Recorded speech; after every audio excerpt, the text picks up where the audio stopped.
Olá, tudo bem com você, meu caro amigo, minha cara amiga? Seja muito bem-vindo, seja muito bem-vinda. Você está no nosso curso Sejures. Meu nome é Rodolfo Bach e na aula de hoje nós vamos trabalhar acerca do tema Direito Coletivo do Trabalho, Acordos e Convenções Coletivas do Trabalho. Iremos trabalhar, assim como todas as nossas aulas, sempre tratando do direito do trabalho e ainda comentando, na medida do possível, em parte separada, mas dentro da nossa aula, né, eu estruturei dessa forma as nossas aulas, sempre tratando de como está o dia de trabalho hoje e os impactos e as repercussões da reforma trabalhista. Mas de uma forma que você possa entender como está e como vai ficar, de forma bem clara e bem tranquila para você. Então, o nosso tema, Direito Coletivo do Trabalho, Acordos e Convenções Coletivas. Inicialmente, você deve compreender que o direito coletivo do trabalho envolve sempre a análise do artigo 8º da Constituição Federal. Apesar da parte que envolve os chamados diplomas negociais coletivos, convenção e acordo coletivo, ser uma parte específica da nossa aula, eu sempre recomendo a análise do artigo 8º da Constituição Federal, porque é a partir dali que você extrai o nosso direito coletivo do trabalho. E aí, no início, eu coloco a estrutura sindical brasileira. A nossa estrutura sindical brasileira é formada pela base, composta pelos sindicatos, cuja sede deve ser, no mínimo, em um município. A Constituição Federal traz um princípio muito importante, princípio chamado da unicidade sindical compulsória por categoria. Unicidade sindical compulsória por categoria. Unicidade sindical. Só pode haver um sindicato, definindo aquela categoria naquela base territorial, sendo que a base territorial mínima é de um município. Então, um sindicato definindo aquela categoria naquela base territorial, sendo que a base territorial mínima é de um município. A base são os sindicatos.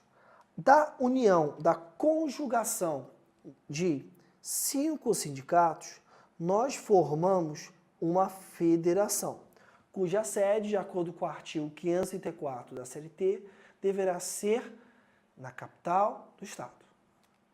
E da conjugação de 3 federações, uma confederação, formada por no mínimo 3 federações, sediada na capital da República, nos termos do artigo 535 da CLT.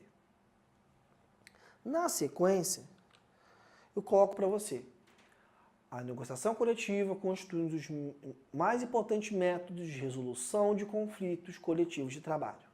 Trata-se de modalidade de autocomposição, em que a solução é conduzida pelas próprias partes envolvidas no conflito. De acordo com a teoria das fontes do direito do trabalho, as normas coletivas, convenção e acordo coletivo, constituiriam fontes formais autônomas. Como assim autônomas? Fontes formais, porque seriam o quê? Seriam fruto de manifestação de criação de norma jurídica, ou seja, fruto da manifestação da criação da norma jurídica. Não é a fonte material, porque a fonte material, como nós já vimos, ela é sempre a mesma, é o fato social. Fonte formal, autônoma, porque o destinatário da norma é o seu próprio criador.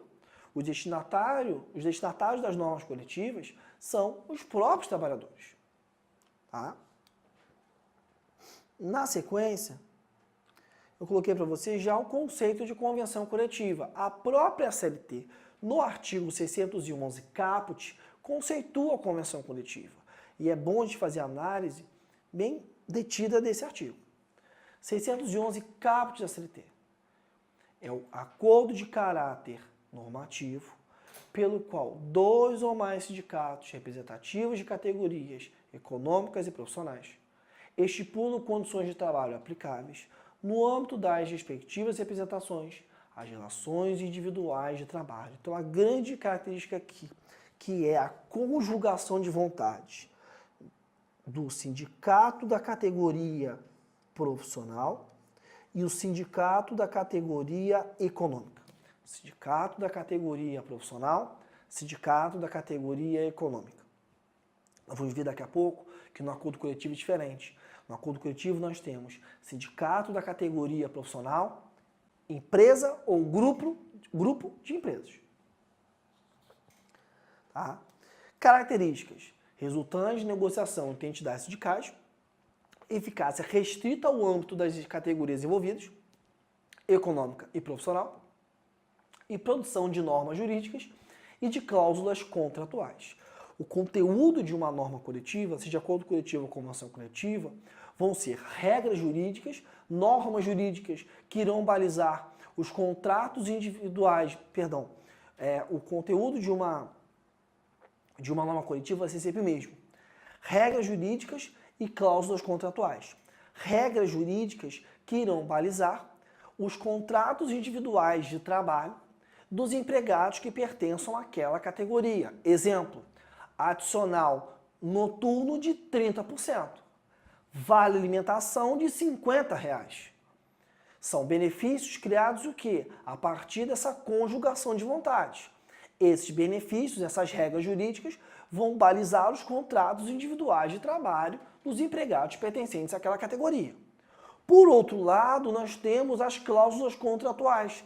São cláusulas que vão vincular dentro daquela norma as partes convenentes, as partes contratantes. Por exemplo, a cláusula que prevê que, caso haja descumprimento daquela norma coletiva, deverá ser pago multa por parte daquele que já descumpriu. Então eu tenho regras jurídicas ou normas jurídicas e cláusulas contratuais. Cláusulas contratuais que vão balizar a relação entre as partes convenentes, regras jurídicas ou normas jurídicas que vão integrar os contratos individuais de trabalho daqueles empregados pertencentes à categoria. Trata-se de contrato privado produtor de regras jurídicas. Tá? Nós vamos ver daqui a pouco que é a chamada teoria mista, ou seja, que eu tenho um lado norma jurídica e um lado contrato. Tranquilo? Tranquilo. Acordo coletivo de trabalho. Já o acordo coletivo de trabalho é o acordo de caráter normativo, pelo qual o sindicato representativo de determinada categoria profissional e uma ou mais empresas da correspondente categoria econômica estipulam condições de trabalho aplicáveis, no âmbito das respectivas empresas, às relações individuais de trabalho. Como assim? No acordo coletivo, eu vou ter a conjugação de vontades de um sindicato com uma empresa ou grupo de empresas. Daí nós colocarmos sindicato da categoria profissional, empresa ou mais de uma empresa. Tá? Aqui, assim como nas convenções coletivas, nós temos a participação do sindicato da categoria profissional.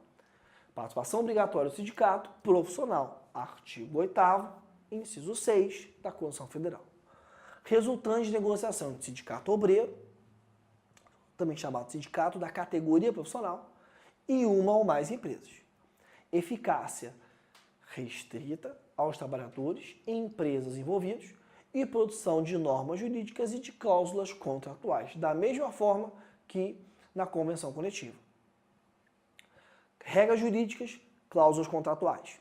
Regras jurídicas que vão balizar os contratos individuais de trabalho daqueles que pertencem à categoria e cláusulas contratuais, que irão tratar da relação entre as partes convenentes, as partes negociantes. Tranquilo? Tranquilo. Legitimidade. Nós vimos a estrutura sindical brasileira. Sindicatos, federações, confederações. Por curiosidade, você pode me perguntar assim, Rodolfo, peraí, você colocou aqui a estrutura sindical, mas as centrais sindicais?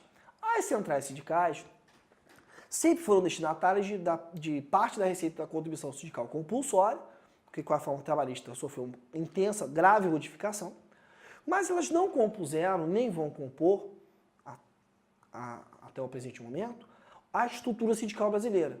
Não sou eu que estou dizendo, mas sim o Supremo Tribunal Federal que assim o diz. As centrais sindicais não integram a estrutura sindical brasileira. Logo nós vamos ver que elas não podem firmar convenção ou acordo coletivo. Legitimidade. Os sindicatos profissionais são legitimados pela ordem jurídica a participar de negociação coletiva sob o ponto de vista dos trabalhadores, Seja na convenção coletiva de trabalho, seja no acordo coletivo de trabalho, o sindicato da categoria profissional irá participar. Artigo 8º, inciso 6 da Constituição Federal de 88. Sob o ponto de vista dos empregadores, essa legitimação pode ser direta, acordo coletivo, quando a própria empresa, né, você vai entender que o empregador negocia com o sindicato, ou por meio das entidades sindicais representativas das correspondentes categorias econômicas, convenção coletiva de trabalho.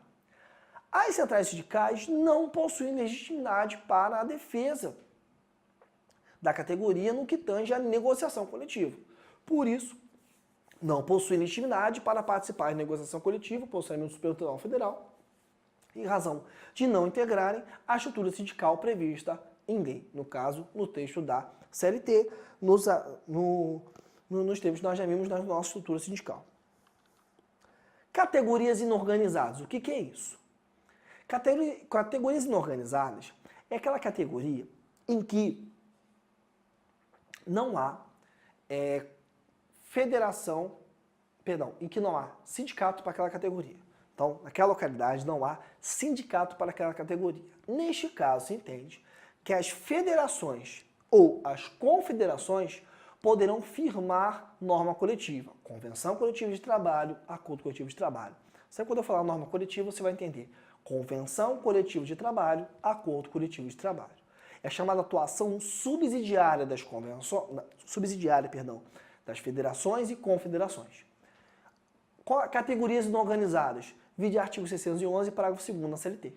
Legitimidade da federação ou da confederação para celebrar convenção coletiva de trabalho. Aplicação do mesmo critério se tratando de acordo coletivo de trabalho. Artigo 611, parágrafo 2º da CLT. As federações e, na falta desta, as confederações, representativas de categorias econômicas ou profissionais, poderão celebrar convenções coletivas de trabalho para reger as relações das categorias a elas vinculadas, inorganizadas em sindicatos, no âmbito de suas representações, ou seja, aquela categoria não tem sindicato, por isso quem poderá firmar norma coletiva será federação ou confederação. Nós chamamos de atuação subsidiária das federações e confederações. Artigo 611, parágrafo 2º da CLT. Conteúdo. Qual que vai ser o conteúdo de uma norma coletiva? Os instrumentos negociais coletivos contêm regras jurídicas, dispositivos normativos e cláusulas contratuais, dispositivos obrigacionais. Eu já havia comentado, agora a gente está voltando para aprofundar a análise. Regras jurídicas geram direitos e obrigações que integram os contratos individuais de trabalho das respectivas bases representadas, ou seja, o conteúdo normativo das normas coletivas. Já as cláusulas contratuais geram direitos e obrigações para as respectivas partes convenientes. É o conteúdo obrigacional. Então, um exemplo para cada uma delas. Exemplo de uma regra jurídica. Adicional noturno de 30%. Adicional de horas extras de 80%. Cláusulas contratuais. Caso haja descumprimento de qualquer das normas previstas na presente convenção ou acordo, a parte pagará multa em favor da outra. Ou deverão ser mantidas mesas de negociação periódicas para verificação do cumprimento ou não das cláusulas estabelecidas na presente convenção ou no presente acordo coletivo. Você percebe que nas cláusulas contratuais é uma relação meramente entre sindicato e empresa. Observação. O artigo 613 CLT prevê que as convenções e acordos coletivos deverão possuir obrigatoriamente certas disposições. Vigência e duração. O artigo 614 vai trazer a vigência de uma norma coletiva. A vigência de uma norma coletiva será pelo prazo de até 2 anos. Nós temos categorias como, por exemplo, os bancários, que sempre firmaram normas coletivas de 1 ano de validade. Mas o período máximo de vigência de uma norma coletiva é de 2 anos. Artigo 614 caput. Os sindicatos convenientes ou as empresas acordantes proverão conjunto ou separadamente, dentro de 8 dias na assinatura da convenção do acordo. Então, após 8 dias da assinatura da convenção do acordo, eles deverão fazer o chamado depósito da norma coletiva no Ministério do Trabalho e Emprego. O depósito de uma via do mês para fim de registro e arquivo no Departamento Nacional de Trabalho, em se tratando de instrumento de caráter nacional ou estadual, ou nos órgãos regionais do Ministério do Trabalho e Previdência Social nos demais casos. as convenções e os acordos entrarão em vigor 3 dias após a data da entrega dos mesmos no referido órgão legislativo. 614, parágrafo 3º. Não será permitido estipular duração de convenção ou acordo coletivo superior a 2 anos, ou seja, a vigência máxima de uma norma coletiva seria pelo prazo de 2 anos. Tranquilo? Tranquilo, 614, parágrafo 3º da CLT. Contudo, aqui cabe nós fazermos uma análise acerca das chamadas teorias sobre a aderência das normas coletivas. O que é isso? As normas coletivas, nós sabemos, as suas regras jurídicas vão balizar os contratos individuais de trabalho daqueles empregados que pertençam à categoria. A grande questão é, Rodolfo, qual que é a teoria adotada no Brasil acerca da aderência das normas coletivas?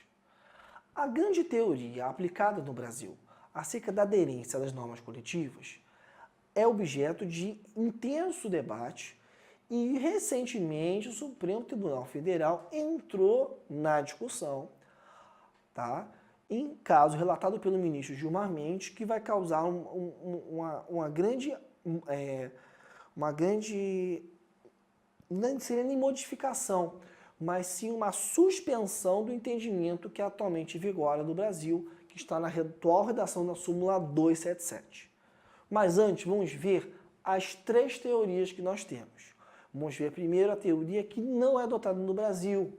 Tá? Eu coloquei para você assim. Existem 3 teorias sobre os efeitos das normas coletivas nos contratos individuais de trabalho. Primeira, teoria da aderência ilimitada ou irrestrita.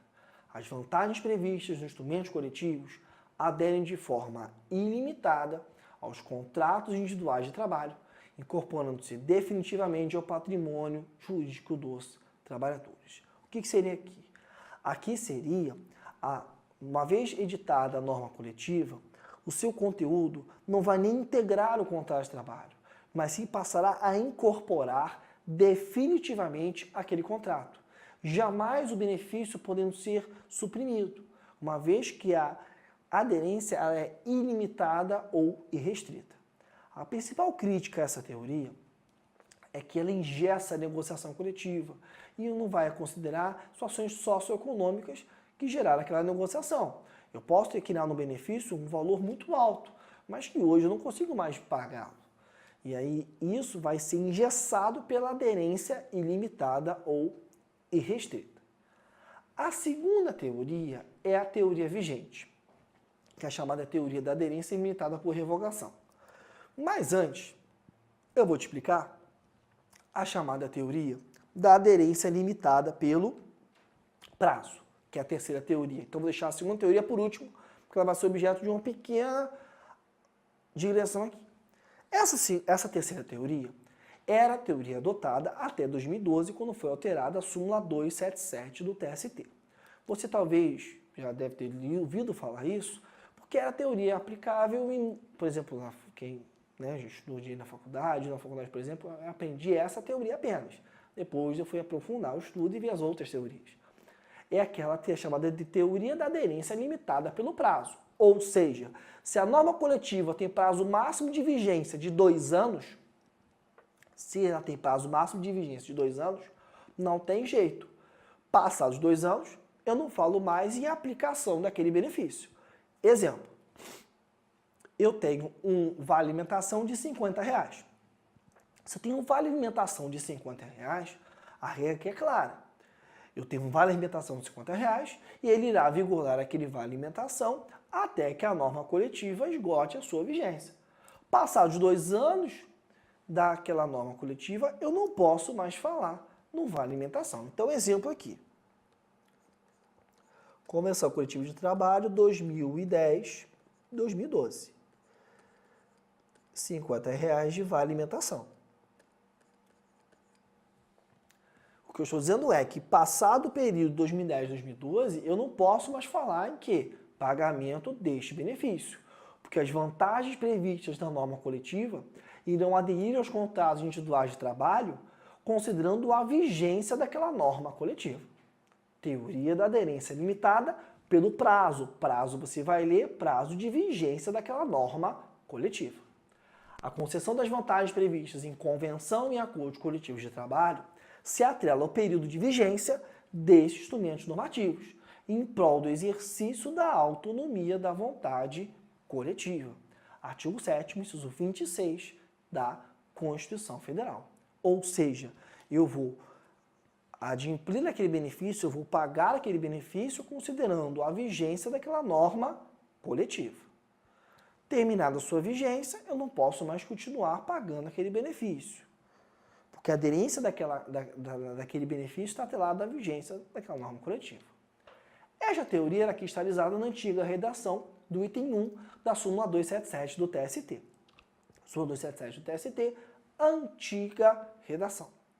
As condições de trabalho alcançadas por força de sentença normativa, convenção, acordo coletivo de trabalho, vigor do prazo assinado, não integrando de forma definitiva os contratos individuais de trabalho. Súmula 277, item 2, TST, antiga redação. Ressalva-se da regra enunciada no item 1 o período compreendido entre 23 de dezembro de 92 e 28 de setembro de 95, em que vigorou a Lei 8542, revogada pela medida provisória número 1709, convertida na Lei 10.192, de 14 de fevereiro de 2001.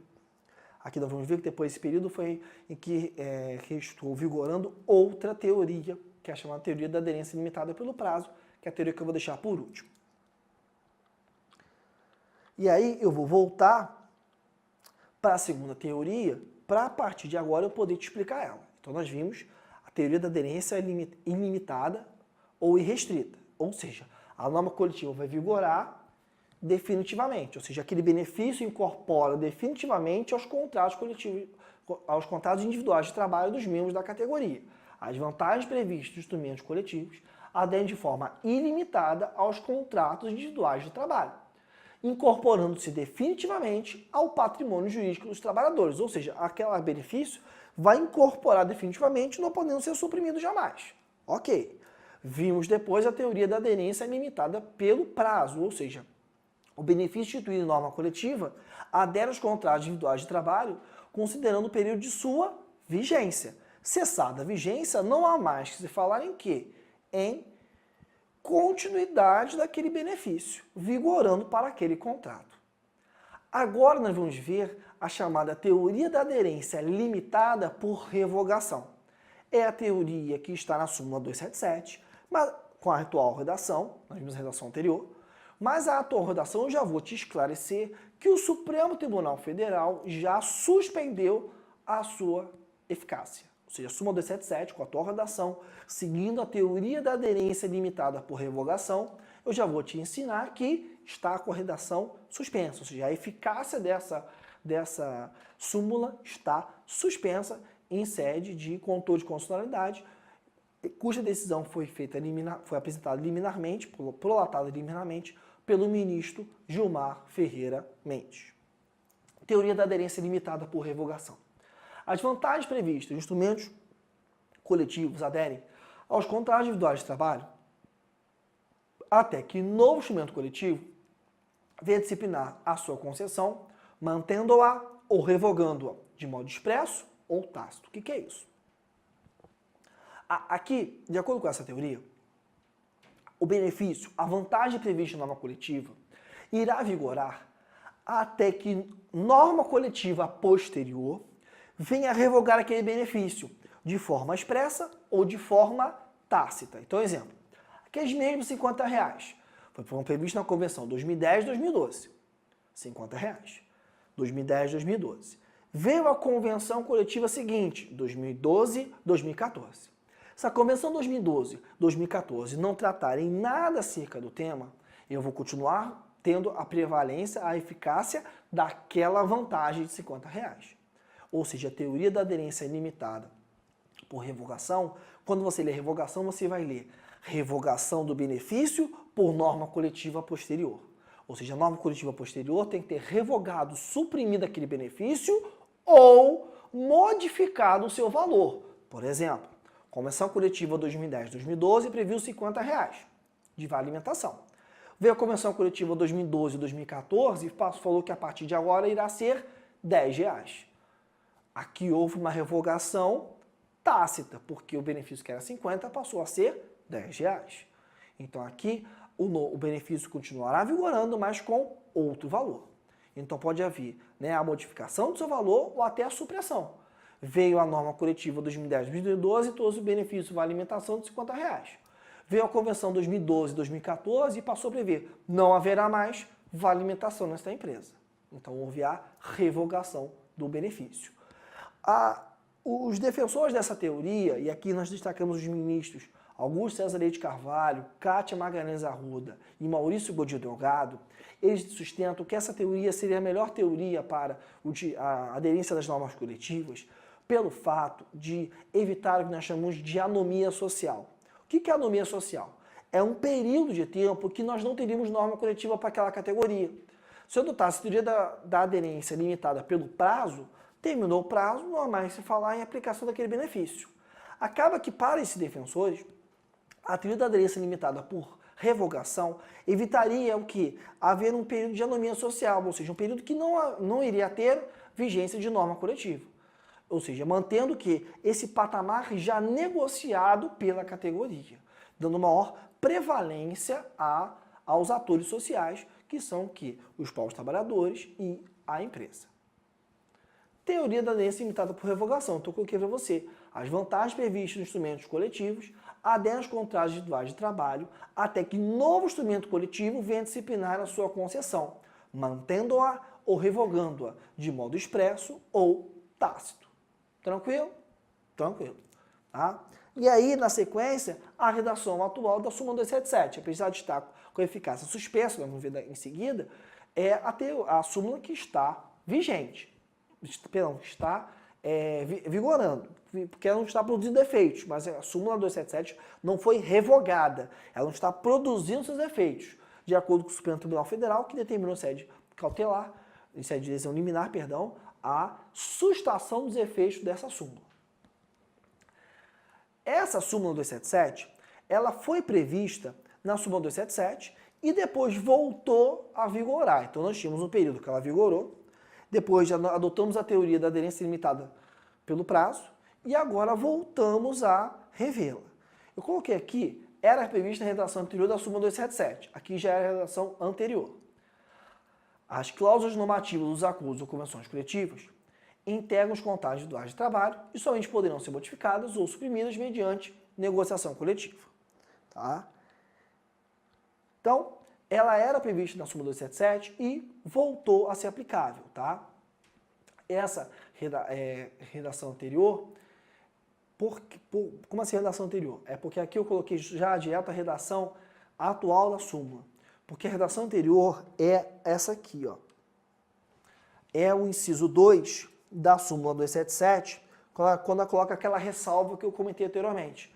Ressalva-se da regra enunciado 31, o período comprendido entre 22/12/92 e 28/7/95, que vigorou a Lei 8542, revogada pela medida provisória 1709, convertida na Lei 10192 de 2001, de 14 de fevereiro de 2001. Por quê? Porque nesse período, a teoria da aderência limitada por revogação foi vigente, durante esse período de 92 a 95. Então, ela foi vigente nesse período, depois ela foi substituída pela teoria da aderência limitada pelo prazo, e em 2012, com a alteração da súmula 277, que passou a ter a seguinte redação, ela voltou. Então, eu sempre brinco que aqui é igual aquele sapato que entra e sai de moda. Então, ela era prevista entre 92 e 95, saiu de moda, passou a entrar a teoria da aderência limitada pelo prazo, e depois ela voltou em 2012 com a atual redação da súmula 277, que deixa bem claro que as cláusulas normativas dos acordos ou convenções coletivas de trabalho integram os contratos individuais de trabalho e somente poderão ser modificadas ou suprimidas mediante negociação coletiva. Ou seja, eu só vou poder revogar benefício contido em norma coletiva caso haja expressa ou tácita revogação por norma coletiva subsequente. Tranquilo? Eu vou parar aqui um minutinho e a gente já volta vendo a teoria a aderência das normas coletivas e seguindo, analisando o tema da nossa aula. Já volto.